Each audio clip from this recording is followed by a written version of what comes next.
오늘 우리에게 주시는 하나님 말씀은 사무엘상 23장 6절에서 14절의 말씀입니다. 아히멜렉의 아들 아비아달이 그일라 다윗에게로 도망할 때에 손에 에봇을 가지고 내려왔더라.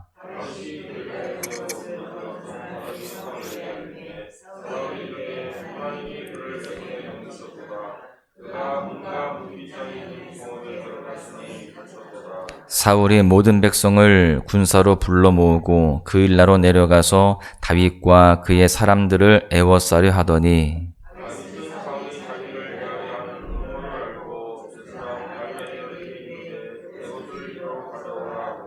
다윗이 이르되 이스라엘 하나님 여호와여, 사울이 나 때문에 이 성읍을 멸하려고 그일라로 내려오기를 꾀한다 함을 주의 종이 분명히 들었나이다.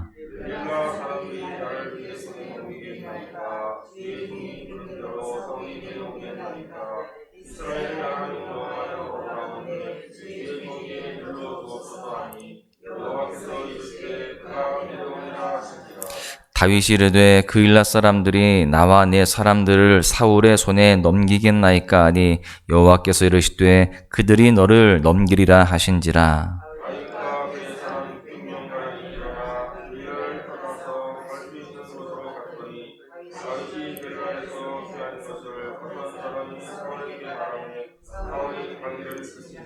다윗이 광야의 요새에도 있었고 또 십광야 산굴에도 머물렀으므로 사울이 매일 찾되 하나님이 그를 그의 손에 넘기지 아니하시니라. 아멘.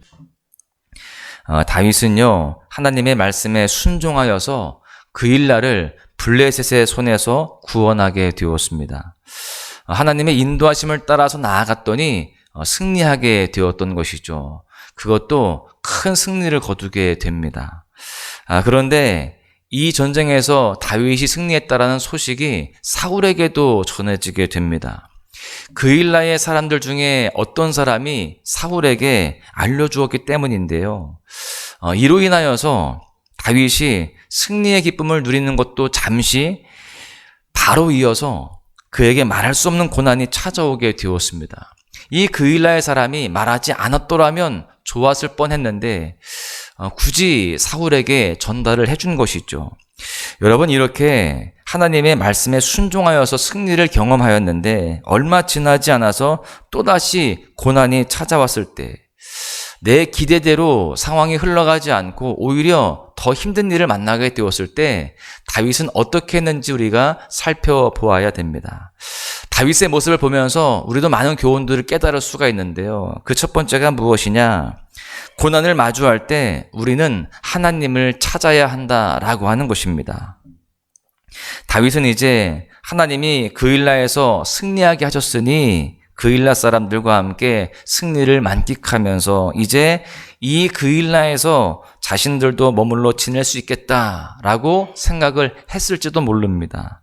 왜냐하면 자신들이 지금 그일라를 도와주었으니, 그 위기 가운데 건져주었으니 이들이 자신들에게 호의를 베푸는 것은 당연한 일이다라고 여겼기 때문이죠. 지금 다윗의 상황은요, 600명이나 되는 사람들이 함께하고 있습니다.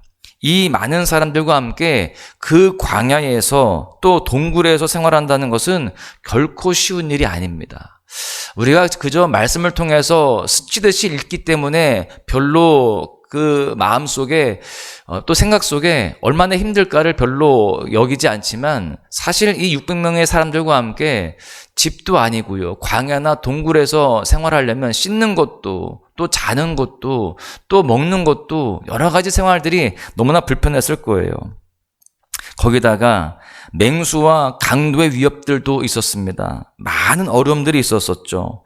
다윗과 함께한 그 사람들과 지금 다윗은 당장 정착할 곳이 필요했습니다. 그런 이들에게 그일라는 적절한 곳이었습니다. 성도 있죠. 또 성벽도 있죠. 그래서 그들의 안식처가 되기에 좋은 곳이었습니다. 그리고 명분도 있습니다. 그들을 그 위기 가운데에서 건져 주었으니 지금 그일라 사람들이 당연히 허락해 줄 것이다 라고 기대를 한 것이죠. 그리고 그곳에서 이제 후일을 도모할 생각들도 했을 것입니다. 그런데 뜻하지 않게 그 그일라의 사람들이 이 다윗을 배신한 것입니다. 사울에게 다윗이 그일라에 있다라는 사실을 전해준 것이죠. 지금 다윗은 사울을 피해서 이 광야로 나온 상황이거든요. 지금 다윗은 그일라가 안식처가 될 줄로 알았는데 오히려 더 위험해진 상황이 되게 되었습니다. 사울이 다윗이 그일라에 있다라는 소식을 듣고 이렇게 표현합니다. 하나님이 그를 나의 손에 넘겨주었다. 그가 문과 문빗장이 있는 성 안에 들어갔으니 그는 갇혀있는 상태가 되었다. 무슨 말입니까? 사울 입장에서는요, 다윗이 어디로든지 못 도망가는 그런 도가내든 쥐가 되었다라고 그렇게 생각을 하는 것입니다. 사실 광야에 있을 때나 동굴에 있을 때는요, 사실 사울이 찾기가 어려운데 지금 너무나도 명확하게 그일라 성 안에 있기 때문에 너를 잡기 더 좋다, 이렇게 지금 이야기하고 있는 것입니다. 그런데요, 이러한 상황을 사울만 알고 있었던 것이 아니고 다윗도요, 누군가가 사울에게 자신의 위치를 말했다라는 것을 전해 듣게 됩니다. 이제 다윗도 위기를 느끼는 것이죠. 내가 이제 이 성에서 가만히 머물러 있으면 사울에게 공격을 당할 수 있겠구나, 붙잡힐 수 있겠구나 라는 그런 생각을 하게 되었습니다. 승리를 기뻐하고 이제 이곳에서 정착해서 조금은 안정된 삶을 살 수 있겠다라는 그런 기대도 잠시입니다. 이제 말할 수 없는 위기가 찾아오게 되었습니다. 이러한 위기 가운데에 내 기대대로, 내 생각대로 흘러가지 않는 그러한 실망스러운 상황이 되었을 때 다윗은 어떻게 반응합니까? 9절과 10절 상반절을 보십시오. 다윗은 사울이 자기를 해하려는 음모를 알고 제사장 아비아달에게 이르되 에봇을 이리로 가져오라 하고 다윗이 이르되 이스라엘 하나님 여호와여. 다윗은 사울이 나의 위치를 파악했다라는 그 소식을 듣자마자, 그 위기를 느끼자마자 하나님 앞에 나와서 기도합니다. 여러분, 우리가 계속해서 이 다윗의 이야기를 묵상하면서 깨달을 수 있는 것은 다윗은 위기 때마다 하나님께 기도했다라고 하는 사실입니다. 다윗은 고난을 마주하게 될 때, 위기가 찾아온다는 소식을 들었을 때 바로 도망치지 않습니다. 자기 생각대로 움직이지 않았습니다. 자신이 계산해서 이게 옳겠다라고 판단하지 않습니다. 오히려 지금 에봇을 입고 하나님께 무릎을 꿇고 기도합니다. 섣불리 움직이지 않고 오히려 그 사울과 대항하려고 전쟁을 준비하지 않고요, 기도했다는 거예요. 여러분, 이 다윗이 이렇게 할 수 있었던 이유가 무엇일까요? 그는 계속해서 그의 인생 가운데 여호와께 피하는 것이 자신에게 복이다라는 사실을 깨달았기 때문에 그렇습니다. 사랑하는 소망가족 여러분, 우리에게 고난이 찾아올 때, 내 기대대로 되지 않아서 실망스럽고 괴로울 때 우리가 해야 할 것은 다윗처럼 나의 진정한 안식처가 되어주시는 하나님께 피하며 하나님을 찾는 일인 줄로 믿습니다. 이 시간도 더욱더 하나님을 찾으시고 하나님만 붙잡으시기를 간절히 소망합니다. 두 번째는요, 좋은 결과보다 좋으신 하나님을 믿어야 되는 것입니다. 다윗이 오늘 보니까요, 두 가지를 놓고 기도해요. 11절과 12절을 보십시오. 그일라 사람들이 나를 그의 손에 넘기겠나이까? 주의 종이 들은 대로 사울이 내려오겠나이까? 이스라엘의 하나님 여호와여, 원하건대 주의 종에게 일러 주옵소서 하니 여호와께서 이르시되 그가 내려오리라 하신지라. 다윗이 이르되 그일라 사람들이 나와 내 사람들을 사울의 손에 넘기겠나이까 하니 여호와께서 이르시되 그들이 너를 넘기리라 하신지라. 질문이 두 가지인데, 첫 번째는 사울이 그일라로 내려올 것입니까? 나에게 올 것입니까? 라는 묻는 기도였죠. 답은 내려온다는 거예요.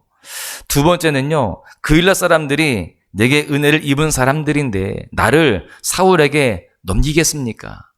분명히 지금 다윗은 그일라를 구했습니다. 그런데 이 그일라 사람들이 나를 배신하고 나를 사울에게 넘겨주겠습니까? 이렇게 물었는데 답은 넘길 것이다 라는 그런 답이었어요. 여러분, 처음에 이 그일라의 그 위기를 듣고 본인 스스로가 다윗이 내가 구해야지, 또 내가 그 구해놓고 이러이러한 이득을 취해야지, 이런 생각으로 구했습니까? 그렇지 않아요. 하나님이 그들을 구원하라 라고 말씀하셨기 때문에 순종하는 마음으로 전쟁을 한 것입니다. 목숨 걸고 싸운 거라는 것이죠. 여러분, 그런데 지금 하나님의 대답은 조금 무책임한 것 같은 느낌이 듭니다. 사울이 너를 죽이러 올 것이고 그일라 사람들은 너를 배신할 것이다, 이렇게 말씀하고 있기 때문입니다. 하나님이 변덕을 부리는 것 같고 좀 앞뒤가 안 맞는 것 같다라는 생각이 듭니다. 구원하라고 해서 그일라에 와서 열심히 싸웠어요. 그런데 지금 돌아오는 것은 사울의 위협입니다. 이렇게 될 거라면 처음부터 가지 말라고 해야 맞는 게 아닌가라는 그런 생각이 드는 것이죠. 여러분, 그런데 하나님은 다윗과 우리에게 분명한 은혜를 주는 또 메시지가 있다는 것을 알아야 됩니다. 여러분, 우리도 이럴 때가 있다는 것이죠. 다윗처럼 하나님의 말씀에 순종해서 하나님의 일을 감당했습니다. 그래서 모든 것이 좋은 결과로 다가올 줄 아는 것이죠. 보상이 있을 줄 기대하는 것입니다. 그런데 그게 아니라는 거예요. 우리는 종종 이런 생각을 합니다. 하나님의 일을 하면 보상이 따를 것이다. 순종하면 복이 주어질 것이다. 인정을 받게 될 것이다. 맹목적인 기대를 한다라는 것입니다. 그런데 하나님이 오늘 말씀해 주시는 거예요. 그게 아니라는 겁니다. 우리가 하나님의 일을 할지라도 이 땅에서 어떤 보상이 없을 수도 있다라고 하는 사실입니다. 우리는 분명히 알아야 돼요. 우리의 진짜 보상은 이 땅이 아니라 영원한 나라에 준비가 되어 있는 줄로 믿습니다. 다윗과 그와 함께한 사람들도 어쩌면 많은 보상들을 기대했을 것입니다. 그일라를 구원했을 때 이제 이곳에서 안정된 삶을 살 수 있겠구나, 정착을 할 수 있겠구나 라는 기대를 했을 거라는 것이죠. 그런데 그들에게 돌아온 답은 전혀 다른 것이었습니다. 여러분, 이럴 때 다윗은 어떻게 합니까? 원망하거나 나에게 하나님 어떻게 이러실 수 있느냐 라면서 따지려 들지 않습니다. 그는 무리를 이끌고 다시 광야로 나아갑니다. 이 다윗이 이렇게 할 수 있었던 것은 그는 계속된 광야의 훈련 속에서 하나님이 어떤 분인지 알았기 때문에 그렇습니다. 하나님은 내가 다시 광야로 갈지라도 변하지 않고 분명 선하게 일하실 분이시다라는 사실을 알았다라는 것이죠. 그렇게 그는 좋으신 하나님, 그분의 신실하심을 믿고 다시 광야로 나아갑니다. 13절 말씀을 보십시오. 다윗과 그의 사람 600명가량이 일어나 그일라를 떠나서 갈 수 있는 곳으로 갔더니 다윗이 그일라에서 피한 것을 어떤 사람이 사울에게 말하매 사울이 가기를 그치니라. 다윗은 예전처럼 다시 광야로 나아갔습니다. 여기저기 떠돌이 생활을 하게 되었어요. 다시 고난의 시간이 시작된 것이라고 볼 수 있습니다. 14절의 말씀을 보십시오. 다윗이 광야의 요새에도 있었고 또 십광야 산골에도 머물렀으므로 사울이 매일 찾되 하나님이 그를 그의 손에 넘기지 아니하시니라. 여러분, 다윗이 머물렀던 이 십광야라는 곳은요, 재련소라는 의미를 가지고 있습니다. 이것은 하나님이 여전히 다윗을 연단하고 계신다라는 의미를 주는 것이죠. 하나님은 다윗이 광야의 시간을 통해서 현실을 보기보다는 하나님만을 바라보는 사람이 되기를 바라시는 것입니다. 하나님은 다윗이 그런 사람, 그런 왕이 되도록 지금 빚어가고 계시는 거예요. 그 재련소에서 그를 다시금 두드려서 만들고 또 완성시켜 가고 계시는 것이었습니다. 그래서 다윗의 상황을 보면은 매일매일이 위기의 상황입니다. 사울이 쫓아오고 있어요. 그 매 순간이 얼마나 두렵고 또 위기였겠습니까? 그런데 하나님은 매일 그를 구원하십니다. 마치 칼을 단단하게 하기 위해서 뜨거운 불에 넣었다가 차가운 물에 넣었다가 하는 것처럼 그를 재련하시고 단련하셨다라는 것입니다. 사실 매 순간 다윗은 두려웠을 것입니다. 지금 다윗은요, 혼자만 도망다니는 것이 아니라 많은 무리를 이끌고 있습니다. 자기만 믿고 따르는 사람들이 600명이에요. 그런데 하나님께서 다윗과 함께하는 그 모든 무리들을 매일같이 구원해 주시는 겁니다. 그런 상황들을 매일매일 경험하게 되었을 때 다윗은 어떤 생각을 했을까요? 하나님이 나의 피난처가 되시는구나. 역시나 하나님은 나를 버리시지 않는구나. 이것을 매일 매순간 깨달았을 것입니다. 온 몸으로, 온 인생으로 경험을 했다라는 것입니다. 그러면서 하나님은 참 좋으신 분이시다. 역시 하나님은 나를 사랑하시는 분이시다라는 것을 깨달았을 거예요. 여러분, 우리도 매순간 주님의 구원하심, 도우심의 손길을 경험하면서 좋은 결과보다 좋으신 하나님을 믿으며 살아가야 할 줄로 믿습니다. 결론의 말씀을 드립니다.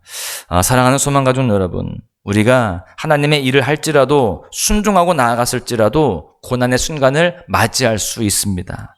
그때 우리가 찾아야 할 분은 역시나 하나님이십니다. 하나님의 신실하심을 믿고 그분의 인도하심을 따라가야 됩니다.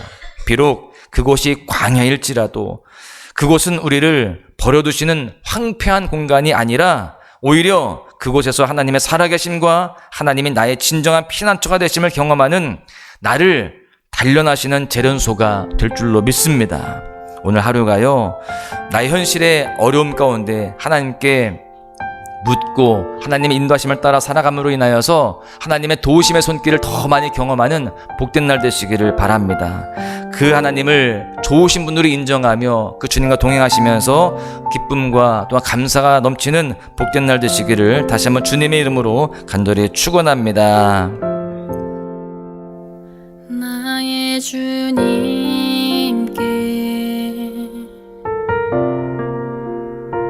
찬양 드리며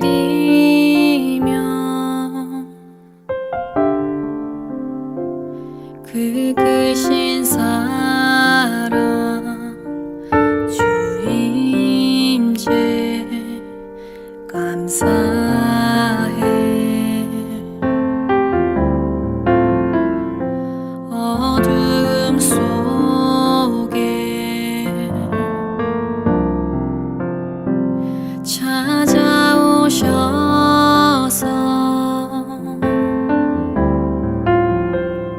주님의 영광 보게 하시네.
이름